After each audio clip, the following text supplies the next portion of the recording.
Well, the movies may thrive on triangles, but never had we had a more unusual triangle, I guess, than in Innerspace, Meg. You want to maybe sound out the three angles of this thing for us? Okay, how I do this? Here is a classic military misfit astronaut, Dennis Quaid, who Lydia Maxwell adores, but figures is the wrong person for her because of his drinking and because of his problems, and he better break his toes than your heart. That's exactly true. And they break up in the beginning of the movie, and you see her head is working, not her heart, right?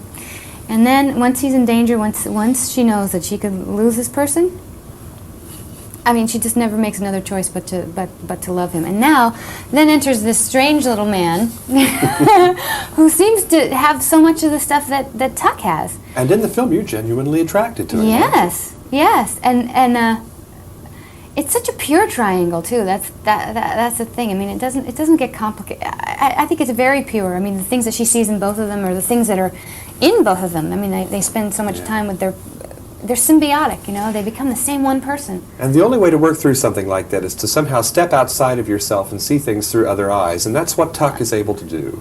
Yeah, and that's how he changes, I think, and that's what makes him change. That's the catalyst for his change, you know, because he can see the world going on without him, because so much of the movie she doesn't know. She has no idea where he is, what is this Safeway cashier doing, you know, and then he's able to see things through your eyes and through your body. Now that is interesting. That's a really touching scene, isn't it? I mean, how does one learn he's going to be a dad? Here, it's quite unique. You know, great, and also the realization for her that he's in her, knowing like he's playing this music, their love song. It's a great love story, I think. I mean, it's just about, you know, sometimes when you're in love, you just don't have a choice.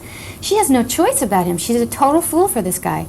Question, do you think in a movie that is so replete with visual effects and spectacular sight gags, do you think maybe some of us might be in danger of losing this nice triangle relationship? Well, I think the characters are really, really strong, and because that's something everyone thought about, you know, particularly Joe and the director and the three of us were saying how important it is, and I think that's one of the reasons that this movie really works, because you really care that these people get what they want, and their objectives are very clear, and they're all three really strong people.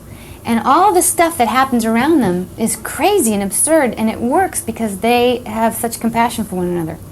Now, it helps in ordering our priorities in life, I guess, to step outside of character like Tuck is able to do here. He literally can get inside of other people. Yeah.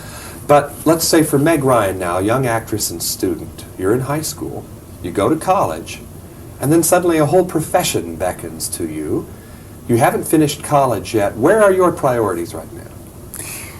You know, I think it's like what I said about sometimes you just don't have a choice. Like, I never ever thought that I would be an actress. I thought it was so insecure, and I thought I'm not pretty enough, and I'm not this enough, and I'm not that enough. Now, where did you get that idea? Well, I mean, why didn't you think you were pretty enough?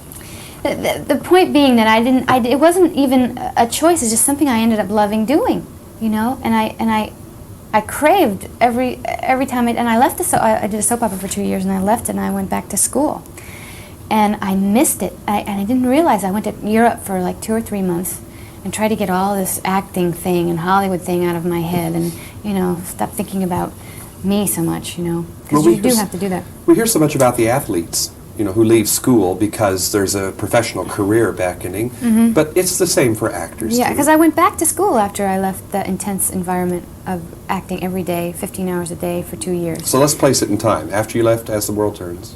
I went back. I was in school while I was doing As the World Turns. I was in school before. I mean, I just would get credits here and there all the time, just because NYU is really conducive to that anyway. But so when I realized how much I missed it, and I just consistently made choices in my life to pursue it more and more. I thought, you know, if I'm going to be it, I'm going to go to LA, and I'm going to try it. I'm going to give it 100%. And if it doesn't work, it doesn't work. And I know I'm a smart person, and I know I can do any number of things. But here's something I love. Why don't I just try it? And again, if you can do something, anything, out of love for it, and make a living at it. You are one of the blessed people in the world, I think. As determined as you sound, was there at least one major factor that tried to persuade you against going to LA like that and committing to it?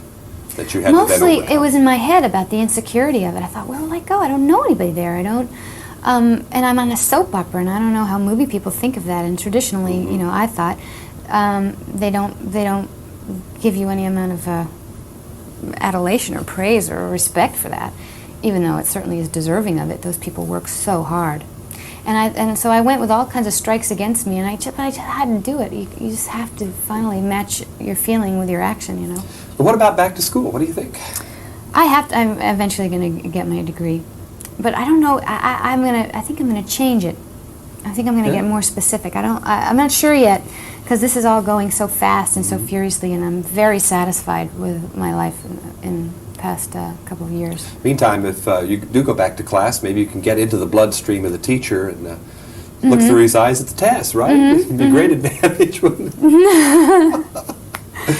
It's very the communication and writing and acting, the same, about specifically communicating what you think and bringing people in and giving as much as you, and reflecting the human nature.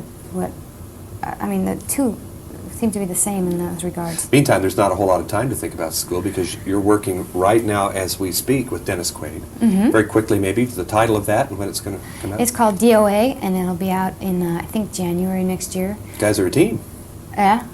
Yeah, he's a great guy. He's a great actor, and he makes me better. I'm with Meg Ryan. We're both in Austin talking about Innerspace. For KCTV5, I'm John Tibbetts.